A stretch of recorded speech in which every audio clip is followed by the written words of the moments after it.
Hola, Dios te bendiga. Nuevamente para mí es un gusto el poder entrar a tu hogar a través de este medio. Gracias por tu fidelidad, gracias por permanecer firme en este estudio. Seguimos avanzando en el libro de Mateo, estamos en el capítulo 13. Y como te comentaba en la clase anterior, vemos a Jesús con una nueva forma de enseñar a las personas, con una nueva forma de mostrar el reino, y es a través de parábolas. Recordamos que quizás el día de hoy para nosotros el poder leer una parábola y entenderla es mucho más sencillo que en aquel tiempo, porque en aquel tiempo quizás las parábolas eran algo nuevo, algo que no habían escuchado, y como Jesús dijo, ¿no? Todo eso era para que se cumpliera la profecía donde decía que aunque escucharan no iban a poder entender, y que aunque vieran no iban a poder apreciar las cosas que estaban frente a sus ojos, y Jesús les comentaba que cualquier profeta y cualquier justo de la antigüedad hubiera estado muy contento por ver todas las cosas que frente a sus ojos estaban sucediendo. Sin embargo, no tuvieron el privilegio, pero ellos tenían el privilegio de poder verlo. Y lo mismo te digo el día de hoy, el Señor nos ha dado su palabra, nos ha provisto su palabra, y el día de hoy podemos nosotros disfrutarla. Y como te comentaba el día de ayer, la clase anterior, hay personas que no tienen el acceso a un estudio, hay personas que no tienen el acceso a una predicación, y desearían con todo su corazón el poder escucharla, el poder tenerla a su alcance. Así es que tú que la tienes a tu alcance, aprovéchala, disfrútala, desmenúzala y compártela con las personas que te rodean.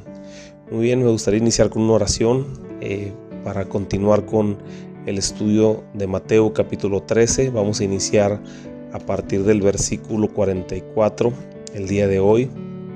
Y quiero que abras tu corazón, quiero que abras tu mente y que le pidas al Señor que te dé la sabiduría para entender cada una de las cosas.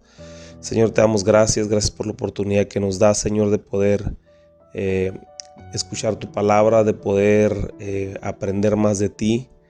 Yo te ruego, Señor, que pongas un carbón encendido en mi boca y que únicamente palabra inspirada por ti, por tu Espíritu Santo, se pueda hablar el día de hoy.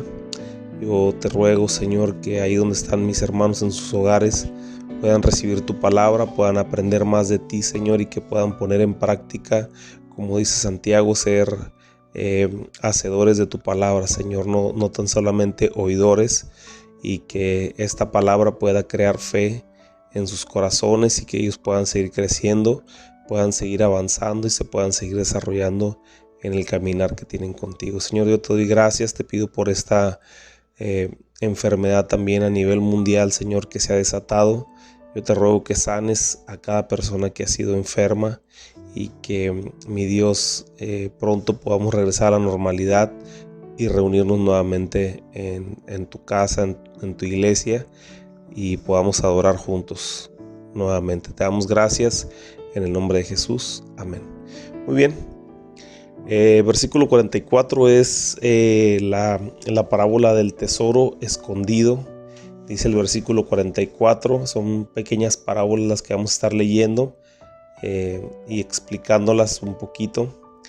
En realidad tienen mucha claridad, pero de cualquier manera las vamos a leer y las vamos a explicar, tratar de aplicarlas a nuestro tiempo, a lo que estamos viviendo en nuestro día a día, porque recuerda que la palabra permanece para siempre, y el Dios es el mismo ayer, hoy y por los siglos de los siglos, y la palabra que fue aplicable en el tiempo de hace muchos años cuando Jesús las dijo, sigue siendo aplicable para este tiempo. Muy bien, versículo 44 dice: además, el reino de los cielos es semejante a un tesoro escondido en un campo, el cual un hombre halla y lo esconde de nuevo, y gozoso por ello va y vende todo lo que tiene y compra aquel campo. Muy bien, pues aquí vemos muchas comparaciones. Cuando Jesús dice el reino de los cielos es semejante, quiere decir que es el valor que nosotros le tenemos que dar, y es como se mueve el reino de los cielos. Es como el reino de los cielos debería de interpretarse, o debe de interpretarse en aquel tiempo y en este tiempo. El reino de los cielos debe de interpretarse de esta manera, ¿no?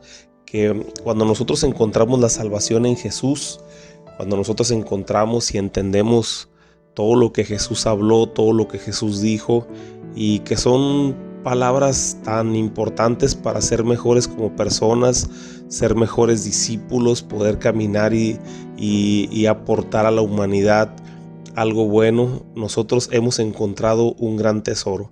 Aquí lo más importante es el tesoro de la salvación, ¿verdad? Como lo platicábamos la clase pasada, definitivamente el tiempo que vivimos en esta tierra es muy corto comparado con el tiempo eterno que vamos a vivir y vamos a reinar con Jesús en la vida postrera.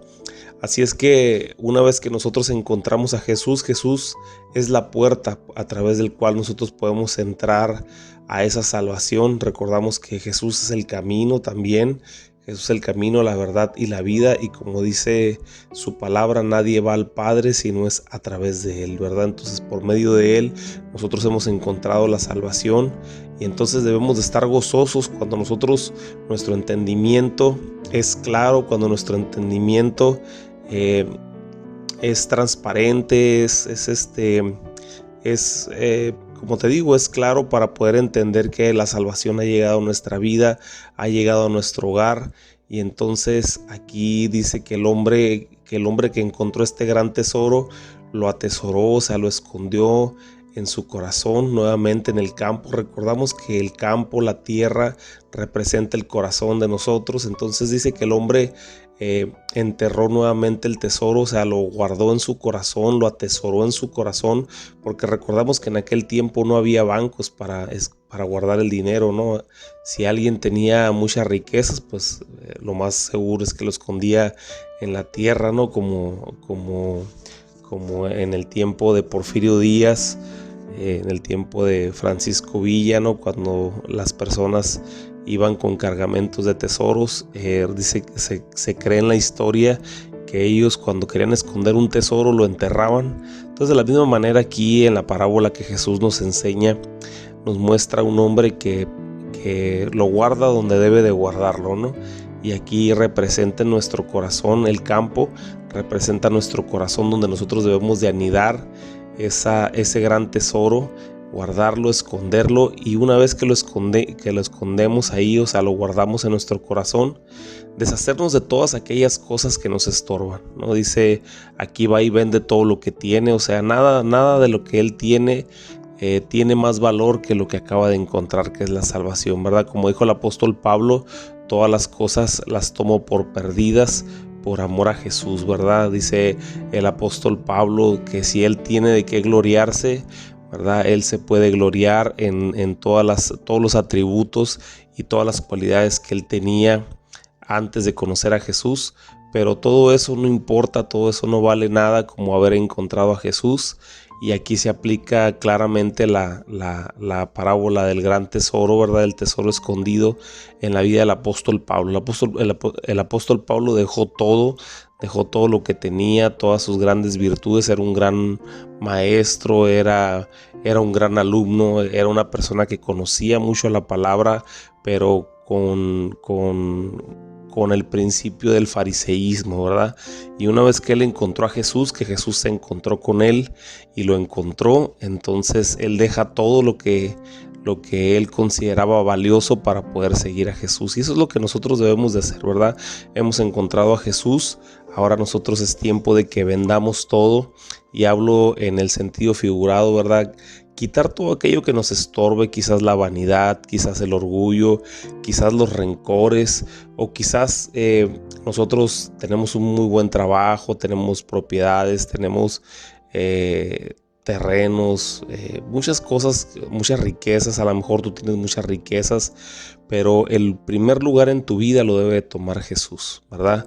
Él es el principal, Él es el más importante, ¿verdad? Has encontrado el tesoro más grande, que es la salvación, y aunque las cosas que podemos tener aquí en la tierra son buenas, ninguna de ellas se compara con lo glorioso que es el haber encontrado a Jesús y haber encontrado la salvación por medio de él, ¿no? Entonces el tesoro escondido hace referencia a este hombre.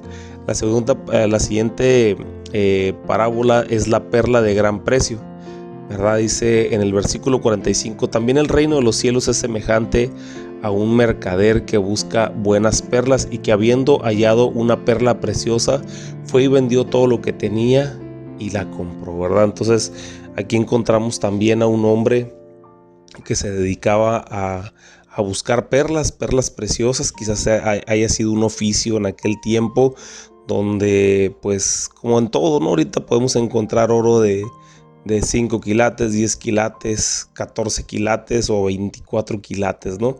Entonces las personas que se dedican a buscar el oro puro, el oro que no está tan mezclado, que no tiene aleaciones, ¿verdad? Es un oro que vale más.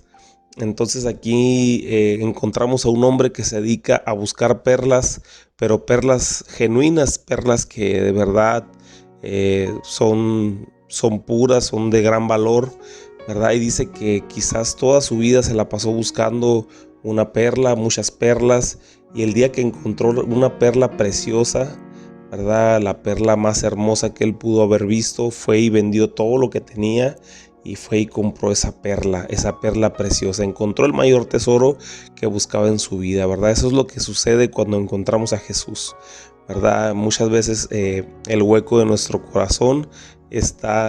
que está en nuestro corazón está a la medida de Jesús. Cuando Jesús llega a nuestro corazón, cuando Jesús llega a nuestra vida, ¿verdad? Ya nada nos falta. Entonces somos o debemos de ser capaces de dejar todo lo que nos estorbe para poder seguir a Jesús, porque hemos encontrado esa perla preciosa, esa perla de gran valor. Y así yo te invito a que tú en tu corazón, ¿verdad?, anides esta palabra y verdaderamente si hay algo que te está robando la atención y no es Jesús, yo te invito a que dejes todo aquello que te está estorbando, todo aquello que te está quitando la atención que le debes de poner a Jesús, y que te olvides de eso y ahora pongas tu atención en Jesús, ¿verdad? Porque Jesús es la perla de gran precio, es la perla de gran valor que nosotros hemos encontrado para salvación de nuestra vida, ¿verdad? La siguiente parábola habla sobre la red. Dice: asimismo el reino de los cielos es semejante a una red que echada en el mar recoge de toda clase de peces, y una vez llena la sacan a la orilla y sentados recogen los buenos en cestas y los malos los echan fuera. Así será el fin del siglo. Saldrán los ángeles y apartarán los malos entre los justos y los echarán en el horno de fuego. Ahí será el lloro y el crujir de dientes. Bueno, aquí esta parábola que les enseña Jesús, pues definitivamente, como estábamos hablando de la parábola del trigo y la cizaña, habla de los últimos tiempos, habla de los tiempos finales, y mencionábamos en la clase anterior sobre todos aquellos que por ejemplo en esta parábola los menciona como los malos o como los peces malos, ¿verdad? Son todos aquellos, ¿verdad?, que como dice Gálatas capítulo 5, versículo 5:19, dice que los que practican las obras de la carne, ¿verdad? Las obras de la carne, que son iras, contiendas, disensiones, herejías, maledicencias, fornicaciones, adulterios, todo ese tipo de cosas, ¿verdad? Los tales no heredarán el reino de los cielos, dice la palabra. Entonces aquí hablamos de una distinción que harán los ángeles en el tiempo final. Dice en el 49, así será el fin del siglo, saldrán los ángeles y apartarán los malos entre los justos, ¿verdad? Y dice la palabra de Dios, ¿verdad?, que los justos heredarán el reino de los cielos, los mansos de ellos es el reino de los cielos. Y todo lo que dice Jesús en el Sermón del Monte, capítulo 5 de Mateo, capítulo 6 y capítulo 7, podemos encontrar, si lo puedes mencionar, como los requisitos o quizás lo importante que debemos de cumplir como hijos de Dios para poder alcanzar esa salvación. Y lo más importante que yo te he mencionado es las intenciones de tu corazón.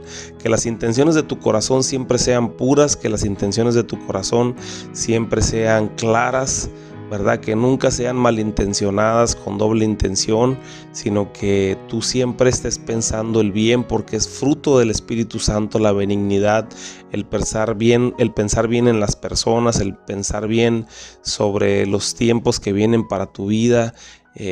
también cumplir con todos los atributos que el Señor Jesús menciona en el Sermón del Monte. Bienaventurados los pobres de espíritu, ¿verdad? Ser de ese espíritu enseñable y todas las cosas preciosas que miramos al principio del estudio en el capítulo 5 en el Sermón del Monte, ¿verdad? Eso es lo que te da la calidad de justo, ¿verdad? Y en aquel tiempo pues alcanzaremos la salvación.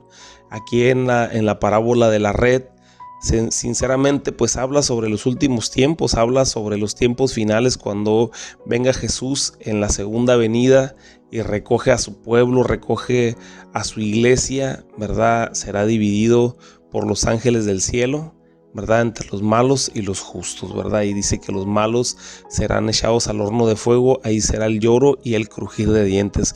Quizás es un poco dura la palabra, pero sabes que todavía estamos a tiempo, todavía logramos nosotros enmendar nuestro camino.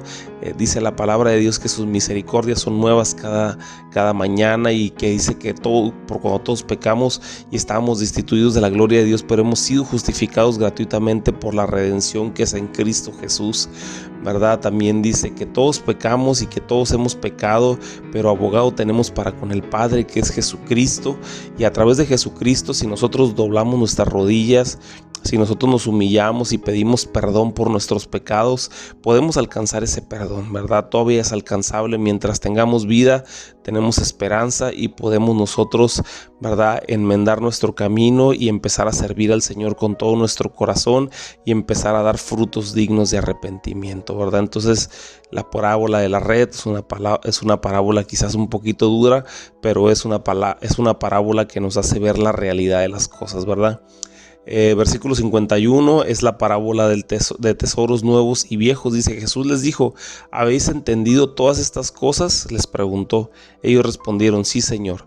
Él les dijo: por eso todo escriba docto en el reino de los cielos es semejante a un padre de familia que saca de su tesoro cosas nuevas y cosas viejas, ¿verdad? Entonces aquí les pregunta: ¿están entendiendo todo lo que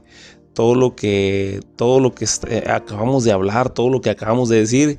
Y vemos que para ellos el Señor les ha abierto su corazón, les ha abierto el entendimiento, y ahora ellos pueden entender todas las cosas que está hablando Jesús claramente, ¿verdad? ¿Por qué? Porque a ellos se les ha dado la oportunidad de poder entender, y a los escribas y a los fariseos que no son pobres en espíritu, que no tienen ese espíritu enseñable, no se les ha dado las cosas para que ellos puedan entender por la misma dureza de su corazón. Ellos, en su corazón endurecido, no han podido entender las cosas, no han podido entender lo que Jesús habla, y ellos lo único que están buscando es una ocasión para que Jesús falle ante sus ojos, ¿verdad? Porque Jesús no va a fallar nunca, pero que cometa una falta ante sus ojos para poder aprenderlo y llevarlo prisionero, ¿verdad? Y que sea juzgado por las autoridades de aquel tiempo. Entonces, aquí Jesús les pregunta y ellos le responden: sí, Señor. En el 52 dice: Él les dijo: